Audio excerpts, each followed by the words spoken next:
Bag दे देना। हर्षित, मैं bag लेकर आ ही रही थी, आप क्यों आ गए? मुझे लगा कि तुम बिजी हो, इसीलिए मैंने सोचा कि मैं खुद आ जाता हूँ। और विक्रम का भी कॉल आया था, वो नीचे मेरा वेट कर रहा है, तो मुझे जल्दी जाना भी होगा। तो आप एक काम करो कि मेरे हाथ में बैग पकड़ा दो। हाँ, मैं देती हूँ ना। दो ना सना। ये लीजिए बैग। Thank you. अच्छा, अब मैं चलता हूँ, ठीक है? हाँ, आराम से जाना। हाँ हाँ हाँ, आराम से जाऊँगा।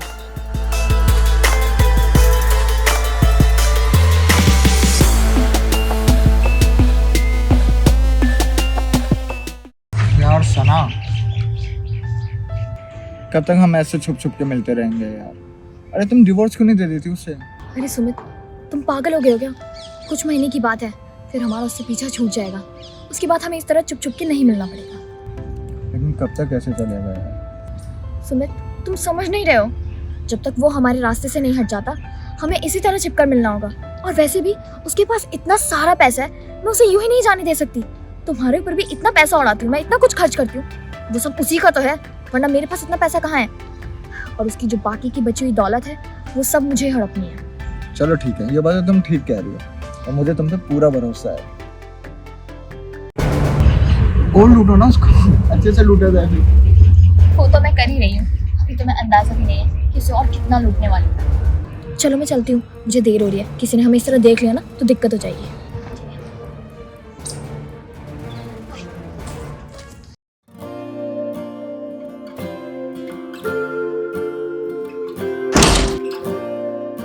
भाई हर्षित, कैसा है? मैं तो ठीक हूँ। और आप कैसे हो? वैसे आपने मुझे कॉल किया था, कोई ज़रूरी बात है क्या? हाँ यार, बात तो ज़रूरी है और समझ में नहीं आ रहा कैसे बताऊँ। अरे यार बताओ तो, क्या बात है आखिर? मैं भी तो जानूँ क्या कुछ बताना चाहते हो मुझे। भाई, तेरी वाइफ है ना, तुझे धोखा दे रही है। ये तुम क्या बोल रहे हो विक्रम भाई? मैं बिल्कुल सही बोल रहा हूँ भाई। वो तेरे अंधेपन का फ़ायदा उठा रही है, वो तुम्हें धोखा दे रही है और बाहर किसी लड़के के साथ घूमती रहती है। मुझे पता है तो मेरी बातों का विश्वास नहीं करेगा, इसलिए मैं तुम्हें कुछ दिखाना चाहता हूँ। ये देख। पर यार तू देख तो नहीं सकता, पर उनकी आवाज़ तो सुन के पहचान ही सकता है। हाँ हाँ, वो तो मैं कर ही रही हूँ, अभी तुम्हें अंदाजा भी नहीं है कि उसे और कितना लूटने वाली हूँ। वैसे भी उसके पास बहुत सारा पैसा है। विक्रम भाई, अगर तुम नहीं होते तो मैं इस सच्चाई से पता नहीं कितनी दूर होता।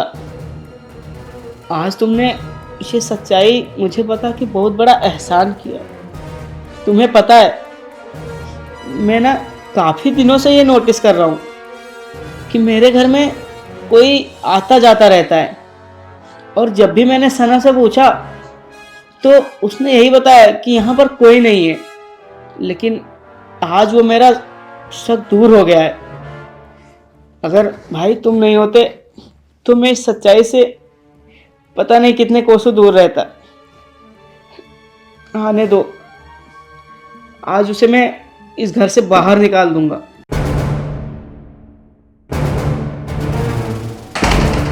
अरे विक्रम, तुम आए हुए हो? मैं एक काम करती हूँ, मैं तुम दोनों के लिए कॉफी बना देती हूँ। रुक जाओ, तुम्हें कॉफी बनाने की कोई जरूरत नहीं है। तुम्हें पता है, तुम्हारी सारी सच्चाई मुझे पता चल चुकी है। हर्षित, कैसी सच्चाई? कैसी सच्चाई? यही कि तुम इस घर से बाहर जाती हो और किसी लड़के से मिलती हो। नहीं हर्षित, देखो, जैसा तुम सोच रहे हो वैसा बिल्कुल भी नहीं है। वो बस मेरा ऑफिस कलीग है, उससे ज्यादा कुछ भी नहीं। प्लीज तुम मेरी बात पर यकीन करो। अब इतना झूठ बोलने की कोई जरूरत नहीं है। मुझे विक्रम ने सब बता दिया है और उसने रिकॉर्ड करके मुझे सुना भी दिया है कि तुम मेरे बारे में क्या सोचती हो। तुमने मेरे साथ ऐसा क्यों किया? मैंने ये सब क्यों किया? क्योंकि तुम जैसे अंधे इंसान से ना कोई भी लड़की प्यार नहीं करेगी। मैं तो क्या, कोई भी लड़की तुम्हारे आसपास भी नहीं रहना चाहेगी।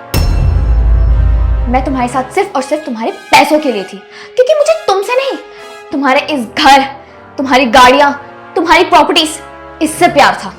माना कि मैं अंधा था, लेकिन तुम्हारी खुशियों के लिए मैंने क्या क्या नहीं किया।